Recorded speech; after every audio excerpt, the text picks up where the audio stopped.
you? That I don't know, but we know about the exam process. So you have to give the exam with your university roll number and registration number. But I don't think no further form is there because it's just going to start. So at this time, it is not there. You have already done, I think. Okay, ma'am. Give your roll number. Attendance: Pritam Bose, Present, ma'am. Shantanu, Shantanu Barui, Soumyadip Biswas, Present, ma'am. Annay, Present, ma'am. Shatakshi, Present, ma'am. Anish, Present, ma'am. Anwesha, Present, ma'am. সৌগ সৌগত, অভিষেক Dubey, Present, ma'am. Abir Pal, Present, ma'am. Shruti, Yes, ma'am. Trishita, Present, ma'am. Debargha, Present, ma'am.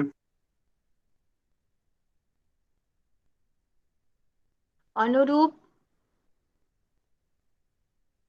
Shubhayan, Sagnik, anyone,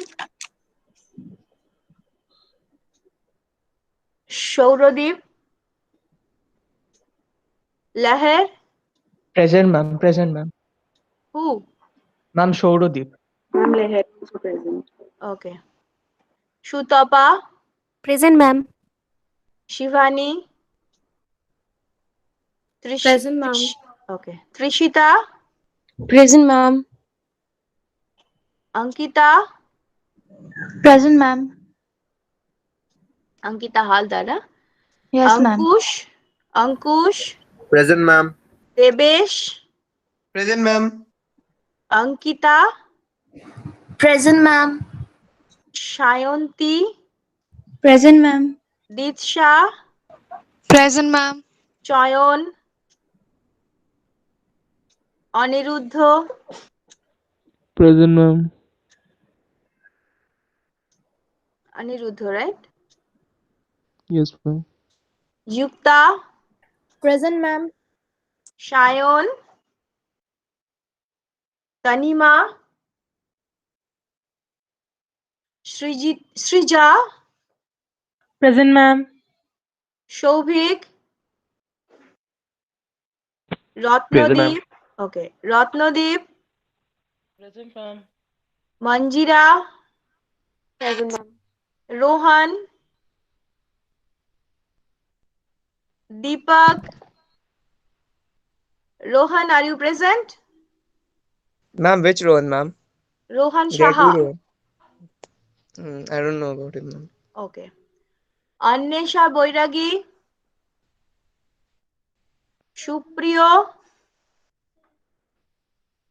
Arijit, Present, ma'am. Arijit. Yes, ma'am. Okay. Ma'am, I'm Anisha Boiragi. I'm present. Okay. Priyanka, Present, ma'am. Neha, Ankita, Ashmita, Present, ma'am. Ashmita, Ma'am, Ankita present. Ankita Dev. Dev, and Ashmita, Ankita. Present, ma'am. Shreyoshi, Present, ma'am. Prodipto, Present, ma'am. Rohan, Rohan Agarwal. Acha, two Rohans. Present, ma'am. Shukdev, Present, ma'am. how many Shukdev? No, ma'am. Present. Shukdev present, ma'am. Rajdeep, Shagnik, Present, ma'am. Ayon Pal, Present, ma'am. Farhin, Present, ma'am. Shayantika, Present, ma'am. Arujjoti. Okay. Ma'am, excuse me. Shayon Pal present. Shayan Pal. Dara.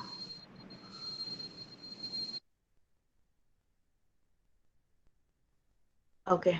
Anyone left?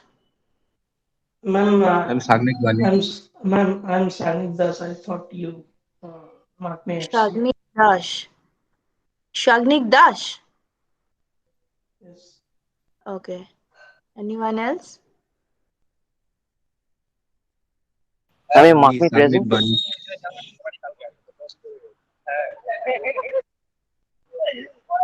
Ma'am, Yes? ma'am, Shukdev Bandyopadhyay present. Yes. You are Okay. marked present. Then I'm Sagnik Banik. Shagnik Banik.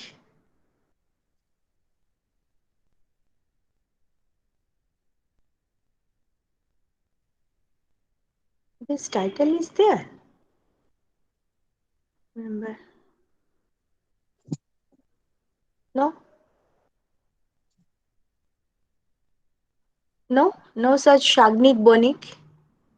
I'm every day give attendance. Banik?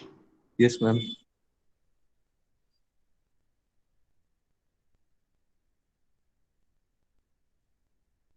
Where is Shagnik? Shagnik Dash is there. I don't know who is Shagnik Banik. I couldn't find any Shagnik Banik in my list. I'm towards the end. Ma'am, actually, I think I gave the attendance for him, Sanik Bonik. I said present when you said Sanik. Shagnik Dash is And, there. yes, ma'am. Shagnik Dash, are you in my class? Yes, ma'am. Okay, but no Shagnik Banik. I couldn't remember any such title. That is why I was surprised. Shagnik Banik. I'm every day give attendance. Rohan, Anisha, Shupriyo, Sneha, Rajdeep. Okay. Shagnik Banik mark present. Yes, you are mark present. Okay, ma'am. That is why. Okay. Anything else? No. Then let me start.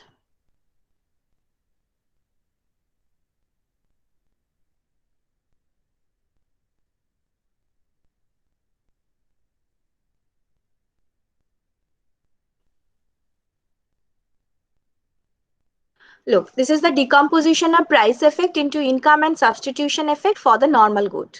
Okay. Now here we have done what? Look, this type of diagram is available in any standard textbook. Huh?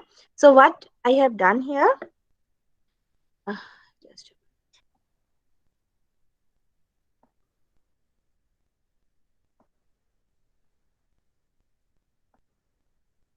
yes. The initial budget line is AB. Okay. Initial budget line is AB. Say there is a change in price of X commodity so that the new budget line is AC. Okay.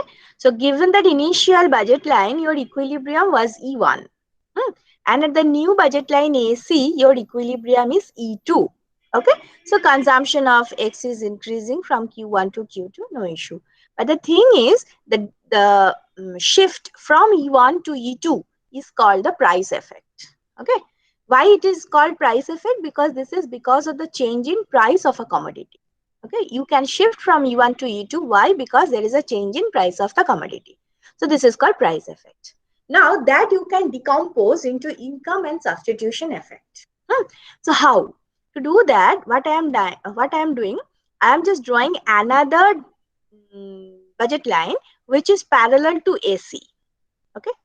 Before that, I have to introduce another something new that is called the substitution effect. Look at this. There are two types of substitution effect. The first one is the Hicksian substitution effect, and the second one is the Slasky substitution effect. Okay. Now, what is Hicks? According to Hicks, if there is a change in relative price, then your consumption will change, but the total utility is constant. Is that okay? With change in relative price of the commodities, the consumption of the consumer will change given the total utility. That means you must be on the same indifference curve. This is the Hicksian substitution effect. So initially you are here. Initially you are at this equilibrium, say, and after changing the relative price, you are here. So, but you are moving along the same indifference curve. Look. So this is called, the movement from here to here is called the Hicksian substitution effect. Okay. So it is the change in consumption pattern of the consumer given that when there is a change in relative price given total utility. Is that okay? So this is the definition of the Hicksian substitution effect. There is another type of effect that is called the Slasky substitution effect. It's like that. If the relative price will change, you will change your consumption. That part is similar. Given the constant purchasing power. Okay, given the constant purchasing power, what does it mean? It means that given the new price line, given the new budget line, you can consume your initial consumption bundle. The thing is, you have to choose. No, it is not said. You can. That option is open to you. This is called the Slasky substitution effect. Hicks and Slasky both are the economists. Okay. So look at the second diagram. Initially, your budget line is like that, and this is your indifference curve. Okay. So your relative price has changed, and you have drawn a steeper budget line here. Look, this budget line is going through your original equilibrium point. That means given the new budget line, you can consume. You can consume. What happened?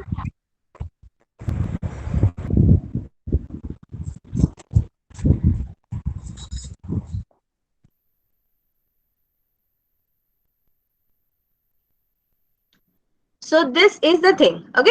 So here, given the new budget line, you can achieve the higher indifference curve. So here it is possible to get more utility. But in case of Hicks, it is not, because given the total utility, okay, the definition is saying that you have to make your total utility constant. So you cannot move on the higher indifference curve. But in case of Hicks, you can. So these are the differences between the Hicksian substitution effect and Slasky substitution effect. Okay. Now we will decompose the price effect with the help of Hicks. You can use the Slasky, no issue, but generally we are using Hicks. That's all. So here also I am using the Hicksian. So what I said, the initial budget line is AB, the final budget line is AC, initial equilibrium was E1 and final equilibrium is E2. The movement from E1 to E2 is called the price effect. That much I said. Okay. Now I want to decompose this price effect into income and substitution effect. How to do that? I have drawn one budget line which is parallel to the new budget line, that is AC. But it is tangent to my initial indifference curve in some other point. But it is tangent to my initial indifference curve. So new tangency is at E3. Okay. So you have a new equilibrium here also. Okay. So what is the speciality? MN is parallel to AC. And MN is tangent to your initial indifference curve. Okay, these are two important points. So given that, you have a new equilibrium E3. Now forget about E2. Say there is no E2. Just look at E1 and E3. So movement from E1 to E3 is just like Hicksian substitution effect. The movement from E1 to E3 is just like Hicksian substitution effect. So you can say that, okay, the Hicksian substitution effect is here. So E1 to E3 is the Hicksian substitution effect. And what the Hicksian substitution effect is saying, if you compare the slope of AB and MN, then you can see the relative price of X is lower than before. So the substitution effect is saying that if the price is relatively cheaper, you should consume more. Okay, as X is becoming relatively cheaper, then you are consuming more of X than Y. Okay, this is the movement from E1 to E3. This is true. The substitution effect, this type of substitution effect is true for any type of commodity. Okay, so substitution effect is applicable for any type of commodity where it is said that when relative price is falling, then you should increase, you should substitute the dearer commodity for the cheaper commodity. Okay, so this is the substitution effect. Now what about the income effect? It is the movement from E3 to E2. Look, MN is tangent to AC. Sorry, MN is parallel to AC. Okay, so it is just like when you are moving from E3 to E2, it's just like you are moving because there is an increase in income, right? So it is called the income effect. The movement from E3 to E2 is called the income effect. Okay, so here the income effect is saying that, okay, your income has increased, then you should increase the consumption of X. So we can say this type of thing is a normal good. The X is normal good here. Okay, so the substitution effect is E1 to E3. Income effect is E3 to E2. So I can write that just a minute. I can write E1. This is the thing you can find in your book also. E1, E2. E1, E2, that is the price effect. E1, E2 is equal to E1, E3, E1, E3,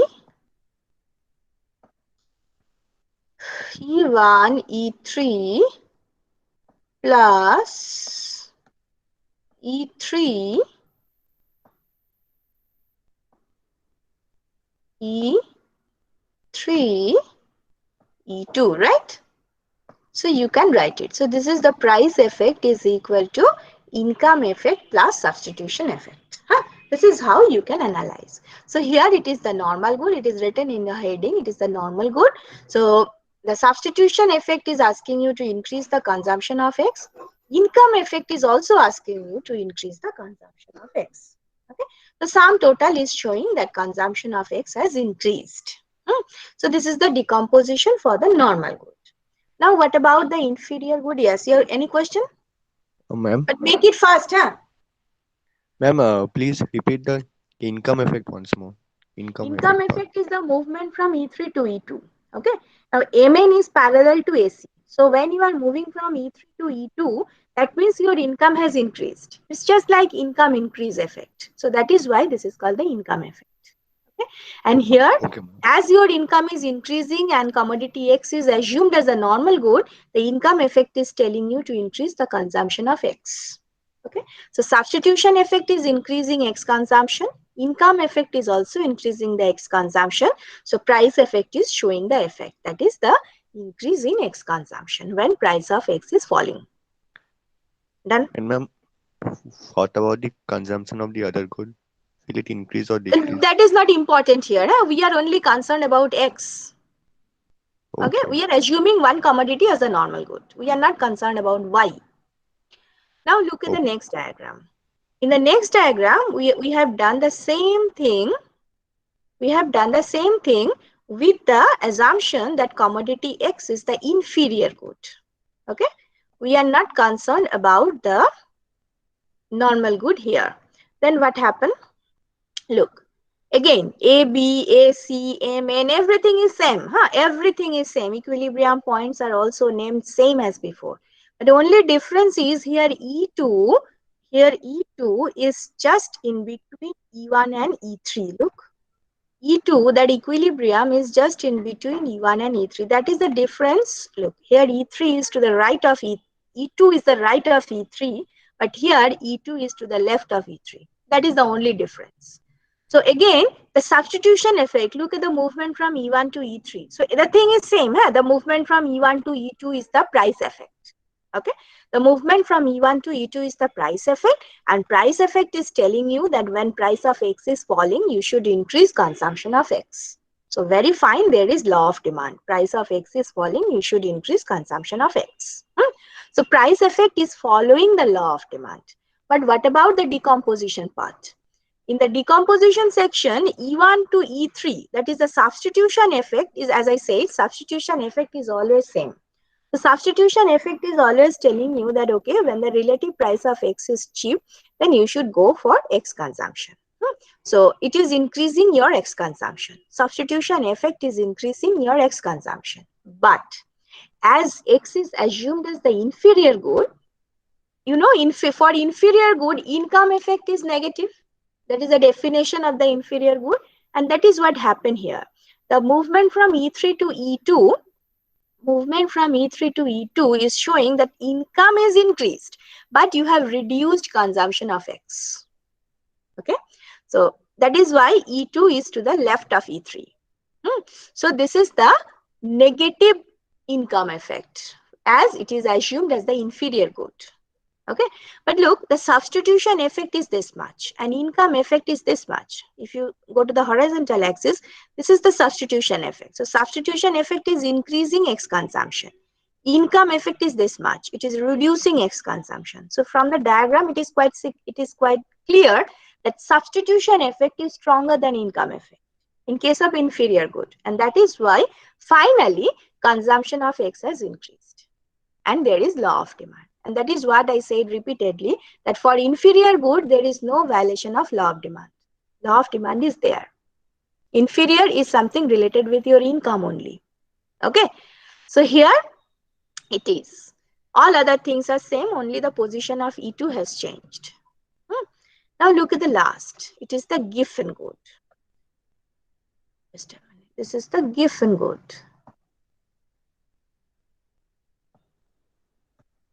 For Giffen good, what happened? For Giffen good, what happened? E2 is just to the left of all the equilibrium points. So the income effect is very strong here. E1, E3, if you go through the movement from E1, E3, it is very similar to earlier two diagrams, E1 to E3. The substitution effect is always same. It is always trying to increase the consumption of X. But income effect, look, the movement from E3 to E2. So it is very strong here. For the Giffen good, the income effect is very strong and it is stronger than the substitution effect. And that is why finally the movement, if you compare E1 and E2, you can see it is the violation of law of demand. The price of X is falling, the quantity consumed, X consumption is decreased. So it is the violation of law of demand. So what is the reason of the Giffen good to violate the law of demand? The reason is income effect is stronger than substitution effect. Is that okay? As income effect, the negative income effect is stronger than the substitution effect. So the price effect is showing violation of law of demand. Okay. So this is the case for the Giffen good. So these are the three decompositions. And the last one is the derivation of the demand curve. It's a very hazy sort of diagram, but let me try to explain it. Okay, just a minute.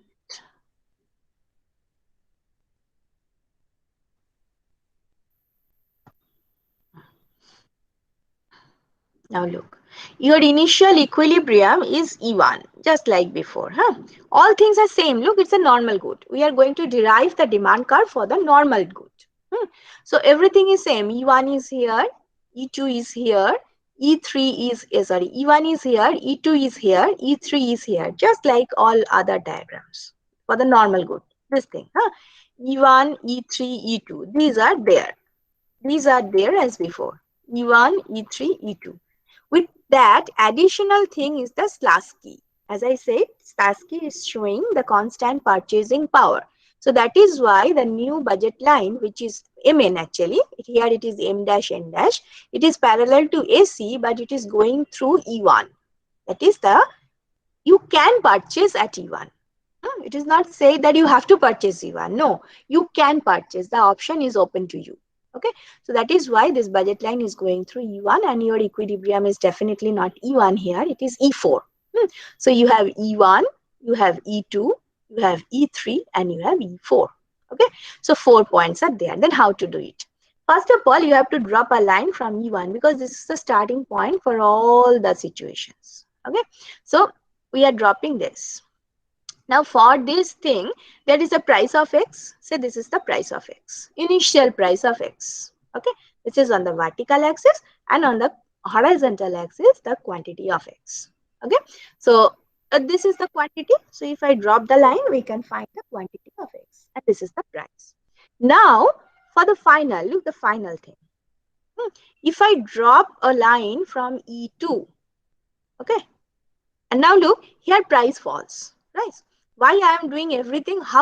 Why I could do everything? Because the price of X has fallen. So say that new price is here. So given this new price, if I drop a line from E2, then it will touch here. Okay, so if I join my initial equilibrium quantity with the new equilibrium quantity, this is a demand curve. Why? Because on the vertical axis we are measuring price, on the horizontal axis we are measuring quantity. So it's a demand curve and it is called the Marshallian demand curve. Okay, this is called the MD, that is the Marshallian demand curve. Now if you drop a line from E4 for the same new price and join the original with the new one, then you will get the Slasky demand curve. Okay? If you drop a line from E3 for the new price and you will join the original equilibrium with this thing, then you will get the Hicksian demand curve. Okay, so this is how you can derive the demand curve from the consumer behavior or the indifference curve. Okay, so this part I have done. And regarding the black market, and I was prepared with that. I have this, but the thing is, I should suggest that please go. These are only the application areas. Okay, these two are the application of the government intervention. Okay, the drug control and the OPEC thing. So where it is elastic, where it is inelastic, and all this. So please read it yourself. Only these two sections I left for to you. Nothing new is there because the theory portion I have discussed in the class very well. So only the application sections are left for you. Read it in your home because these are the pictures I have taken from your ManQ. So these are there. Just read these two headings, as I don't have any time to discuss all this. Otherwise, I will definitely discuss. Okay. So these two sections you can consider as your home task. Okay, so this part is done. Now regarding the exam, because this is very important. Now regarding the exam, first of all, I'll just tell me whether SN ma'am informed you about the pattern of the exam. Do you know what is the pattern of tutorial and internal? Yes, ma'am. Very good. So I'm not going to discuss that. Your CC1 tutorial will be on 4th. And your CC1 internal will be on 5th.